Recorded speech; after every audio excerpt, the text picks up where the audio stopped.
Ethan slowed his red car at the traffic light and froze.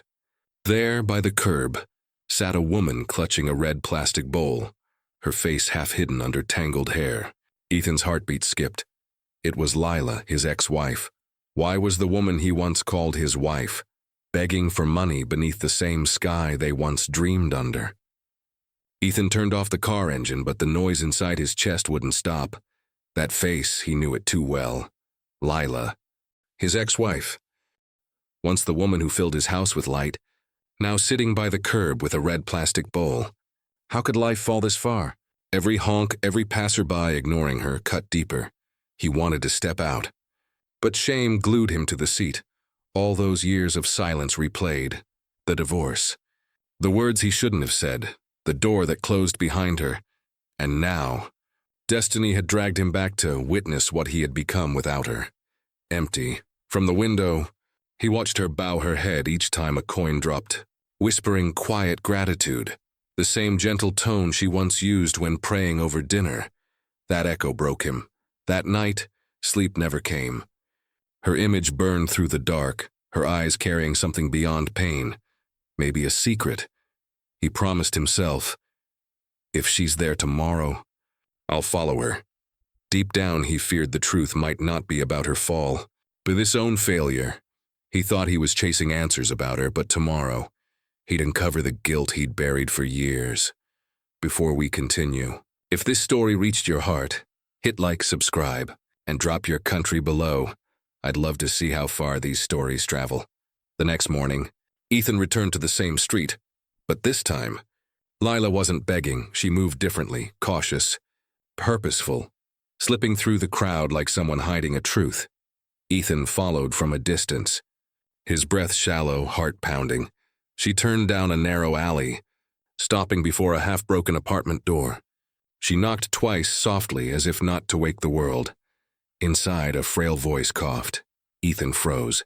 That sound, it was too familiar. He edged closer, peeking through the half-open door. There she was. Lila, kneeling beside an old woman, placing bread and a few medicine strips on a small table. Her hands trembled, yet her eyes held peace, the kind born from sacrifice. The old woman shifted under a thin blanket, whispering something Ethan couldn't hear. Then the light hit her face and his blood ran cold. It was his mother. The same mother he hadn't visited since the divorce. The same mother he'd abandoned with his pride. Lila was caring for her, feeding her, keeping her alive, while she herself lived like a beggar. Why would she protect the mother of the man who had broken her heart? That night, Ethan waited outside the apartment until Lila stepped out. Her shoulders were slumped, her clothes dusted with exhaustion, but her face, calm, almost peaceful. He walked toward her, voice trembling between anger and confusion. "Why are you doing this, Lila?" She stopped but didn't turn around. Ethan's words cracked in the quiet alley. "You're living on the streets, begging for her?" Lila turned slowly, her eyes soft but heavy with truth. "When you left, Ethan," she said quietly, "your mother had no one. She couldn't reach you. She never stopped waiting." Her voice carried no blame, only a tired kind of love. Ethan frowned, shaking his head. "You could have called me." "I did," she whispered. "You changed your number." The words hit him like a blow. He felt his throat tighten, his heart burning with shame. Lila continued, "I started begging because your mother refused to move to a shelter. She wanted to stay in that same apartment where you grew up. The rent, the medicine, I couldn't do it any other way." Her hands trembled slightly, but her eyes didn't. "I didn't want people to know you had a sick mother and a beggar ex-wife. I thought I could protect your name." Ethan's breath caught. He realized, while he was busy saving his pride, she was busy saving what was left of his humanity. Silence fell. The city noise faded into distance.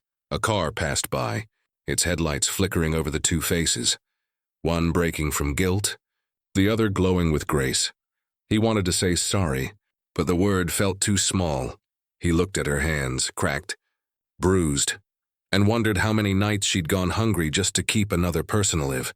He finally saw the woman he'd lost, not in tears, but in the strength to love him without reason. The next day, Ethan returned, this time not hiding in shadows. He entered the small apartment with a paper bag full of groceries, his eyes searching for his mother and for Lila. His mother lay quietly on the bed, her breathing weak but peaceful. When she saw him, her lips curved into a fragile smile. "You came back, Ethan," she whispered. She never left. Ethan turned to Lila. Her eyes were red from sleepless nights. He stepped closer, voice trembling. "You did all this for her?" Lila looked at the old woman and then at him. "She didn't deserve to die alone, and you didn't deserve to live with that guilt." Her words sank into the air like truth wrapped in mercy. Tears blurred Ethan's vision. He sank to his knees. "You begged, Lila," he said softly, "for a woman who wasn't even yours anymore." Lila shook her head gently. "Love doesn't need ownership, Ethan.